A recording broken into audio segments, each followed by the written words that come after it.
ഹബീബായ നബിയുനാ റസൂലുള്ളാഹി. സ്വഹാബത്തദാ ഓരോരുത്തരും തനിക്കാകണം ആ പതാക കിട്ടേണ്ടതെന്ന് ആഗ്രഹിച്ചു നിൽക്കുമ്പോഴാണ് മഹാനായ റസൂലുള്ളാഹി ചോദിക്കുന്നത്, ഐന അലി, ഐന അലി, ഐന അലി. എവിടെയാണ് എന്റെ പിതൃവനായ അബൂ താലിബിന്റെ മകൻ? വാപ്പ എന്നിൽ വിശ്വസിക്കാതിരുന്നപ്പോഴും വാപ്പയുടെ മാർഗം അനുധാവനം ചെയ്യാതെ, തെറ്റിൽ വാപ്പയുടെ പുന്നിൽ കൂടാതെ വാപ്പയെ മാറ്റി നിർത്തിയിട്ട് ഇസ്ലാമിലേക്ക് കടന്നു വന്ന, അതും 10 വയസ്സാകുന്ന സമയത്ത് ഇസ്ലാമിലേക്ക് കടന്നു വന്ന അലി എവിടെ? മഹാനായ സയ്യിദുനാ അലി റളിയല്ലാഹു അൻഹുവിന്റെ കണ്ണിനന്ന് ചെങ്കണ്ണ് ബാധിച്ചിരിക്കുകയാണ്. മഹാനവറുകൾ സദസ്സിന്റെ ഇടയിൽ നിന്ന് തല താഴ്ത്തി കടന്നു വന്ന അലി റളിയല്ലാഹു അൻഹുവിനെ പതാക ഏൽപ്പിക്കുകയാണ്. സ്വഹാബത്ത് പറഞ്ഞു, റസൂലേ ഹുവ മുസാബും ബിർറമദി. അലി റളിയല്ലാഹു അൻഹുവിനെ ചെങ്കണ്ണ് ബാധിച്ചിട്ടുണ്ട് നബിയേ. ഹബീബായ റസൂലുള്ളാഹിന്റെ മുമ്പിലേക്ക് തല താഴ്ത്തിയിട്ട് അലി റളിയല്ലാഹു അൻഹു കടന്നു വരികയാണ്. ഹബീബായ നബി അതാ തന്റെ ഉമനീരെടുത്ത് അലി റളിയല്ലാഹു അൻഹുവിന്റെ കണ്ണിൽ പുരട്ടി കൊടുക്കുന്നു. എന്നിട്ട് ഇസ്ലാമിന്റെ പതാക അലിയുടെ കയ്യിൽ ഏൽപ്പിച്ചു.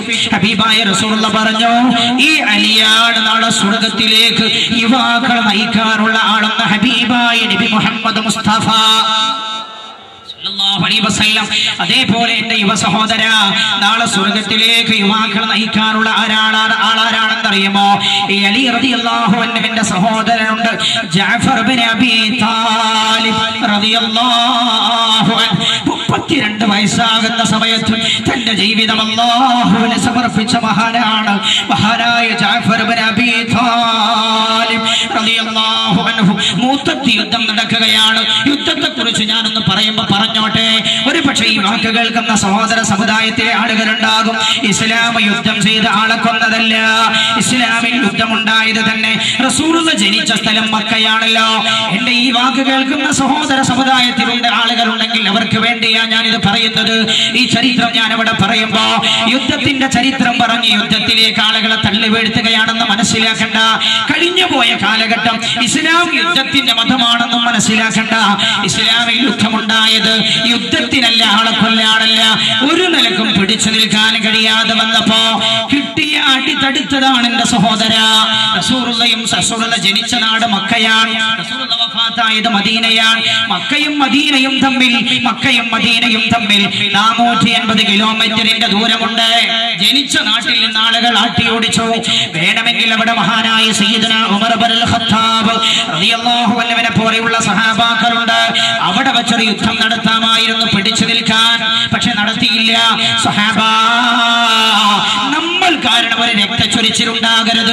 സമാധാന കാക്ഷികളാണ്. സ്വന്തം നാട് വിട്ട് വീട് വിട്ട് മഹാനായ സിദ്ദീഖുൽ അക്ബർ റളിയല്ലാഹു അൻഹു കോടീശ്വരനാണ്. തന്റെ സ്വത്ത് മുഴുവൻ മക്കയിൽ ഉപേക്ഷിച്ച് മദീനയിലേക്ക് പോയി, നാട് വിട്ടുപോയി. മദീനയിൽ ചെന്നവർ താമസിച്ചു. പക്ഷെ മദീനയിലും അവരെ താമസിക്കാൻ അനുവദിച്ചില്ല. മക്കക്കാർ ആയുധങ്ങളേന്തി 480ഓളം കിലോമീറ്റർ താണ്ടിയിട്ട് മദീനയിലേക്ക് അവർ ചെന്നു, മഹാനായ പ്രവാചകനെ ആക്രമിക്കാൻ. അപ്പൊ പിന്നെ ലോകത്ത് എവിടെ പോയാലും ശരി അവരുടെ ആക്രമത്തിൽ നിന്ന് രക്ഷപ്പെടാൻ കഴിയില്ല. അപ്പൊ അടി കിട്ടിയപ്പോ തടുത്തതാണ്. അതല്ലേ ഗിബ്ബൺ പോലും പറഞ്ഞത്, ഇസ്ലാം വാളുകൊണ്ട് മുസ്ലിം അല്ലല്ലോ ഗിബ്ബൺ. ലോകത്തെ ചരിത്രം പഠിച്ച ആളാണല്ലോ, ചരിത്ര പണ്ഡിതനാണല്ലോ ഗിബ്ബൺ പറഞ്ഞത് വാളുകൊണ്ടാണ് ഇസ്ലാം പരിചിച്ചതെന്ന് ആരെങ്കിലും പറഞ്ഞാൽ അവൻ ഇസ്ലാമിന്റെ ചരിത്രം മനസ്സിലാക്കാത്തവനാണ്. കാരണം യുദ്ധക്കളങ്ങളൊക്കെ ഉണ്ടായത് മക്കയിലല്ല, രണാങ്കണങ്ങളെല്ലാം യുദ്ധഭൂമിയൊക്കെ മദീനയിലാണ്. അതായത് മുഹമ്മദ് ആളുകളെ കൂട്ടി മക്കയിലേക്ക് യുദ്ധം ചെയ്യാൻ പോയതല്ല. മക്കക്കാർ യുദ്ധം ചെയ്യാൻ ഇങ്ങോട്ട് വന്നപ്പോ പിടിച്ചു നിൽക്കാൻ വേണ്ടി മുഹമ്മദ് നബി സല്ലല്ലാഹു അലൈഹി വസല്ലം തങ്ങളും അനുയായികളും പോരാടിയതാണ്. ഞാനത് പറഞ്ഞത് ഈ വാക്ക് കേൾക്കുന്ന ആരെങ്കിലും ഉണ്ടെങ്കിൽ അവർക്ക് തെറ്റിദ്ധാരണ വേണ്ട എന്നതുകൊണ്ടാണ്. മഹാനായ ജഅഫർ ഇബ്നു അബീ താലിബ് റളിയല്ലാഹു അൻഹു, എന്റെ പ്രിയപ്പെട്ട യുവ സഹോദര, ആധുനിക ലോകത്ത് മുസ്ലിം യുവാക്കൾക്ക് കേൾപ്പിച്ചു കൊടുക്കേണ്ട ചരിത്രമാണ്. 32ാമത്തെ വയസ്സിൽ എല്ലാ നെറുകേടുകൾക്കും നേതൃത്വം വഹിക്കുന്ന കാലഘട്ടത്തിൽ എന്റെ പ്രിയപ്പെട്ട സഹോദര, ആ പ്രായം ഇന്നുള്ളവന്റെ ആ പ്രായത്തിലാണ്. 32 വയസ്സുള്ള മഹാനായ ജഅഫർ ഇബ്നു അബീ താലിബ് റളിയല്ലാഹു അൻഹു തന്റെ എല്ലാം അല്ലാഹുവിന്റെ പരിശുദ്ധമായ ദീനിന് വേണ്ടി പണയം വെക്കുന്നത്. മഹാനായ ജഅഫർ റളിയല്ലാഹു അൻഹു ആരുടെ മകനാണെന്നറിയോ?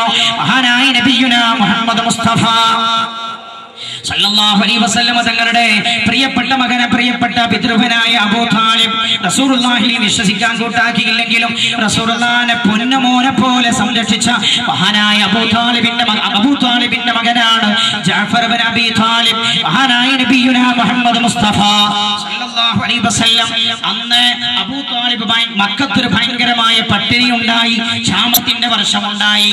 ആ ഘട്ടത്തിൽ അബൂ താലിബ് വളരെ പ്രയാസം അനുഭവിക്കുന്നയാളായിരുന്നു. ഒരുപാട് മക്കളുണ്ടായിരുന്നു അബൂ താലിബിന്. ആ സമയത്താണ് മഹാനായ നബിയുനാ റസൂലുള്ളാഹി സല്ലല്ലാഹു അലൈഹി വസല്ലം തങ്ങൾ മഹാനായ പിതൃവനായ അബ്ബാസ് റളിയല്ലാഹു അൻഹുവിനെ വിളിച്ചുകൊണ്ട് പറഞ്ഞു, പിതൃവ്യാ, നമ്മുടെ നിങ്ങളുടെ സഹോദരനായ എന്റെ പിതൃതുല്യം ഞാൻ സ്നേഹിക്കുന്ന അബൂ താലിബ് വളരെ കട്ടപ്പാടിലാണല്ലോ, അതുകൊണ്ട് അബൂ താലിബിന്റെ ചില മക്കളെ നമുക്ക് ദത്തെടുക്കാം. റസൂലുള്ളാഹി സല്ലല്ലാഹു അലൈഹി വസല്ലം സയ്യിദുനാ അലി ഇബ്നു അബീ താലിബ് റളിയല്ലാഹു അൻഹുവിനെ ഏറ്റെടുത്തു. മഹാനായ അബ്ബാസ് റളിയല്ലാഹു അൻഹു ജഅഫർ ഇബ്നു അബീ താലിബ് റളിയല്ലാഹു അൻഹുവിനെ ഏറ്റെടുത്തു. രണ്ടുപേരും ചെറിയ മക്കളാണ്. അങ്ങനെ അബ്ബാസ് റളിയല്ലാഹു അൻഹുവിന്റെ സംരക്ഷണത്തിലാണ് മഹാനായ ജഅഫർ റളിയല്ലാഹു അൻഹു വളരുന്നത്.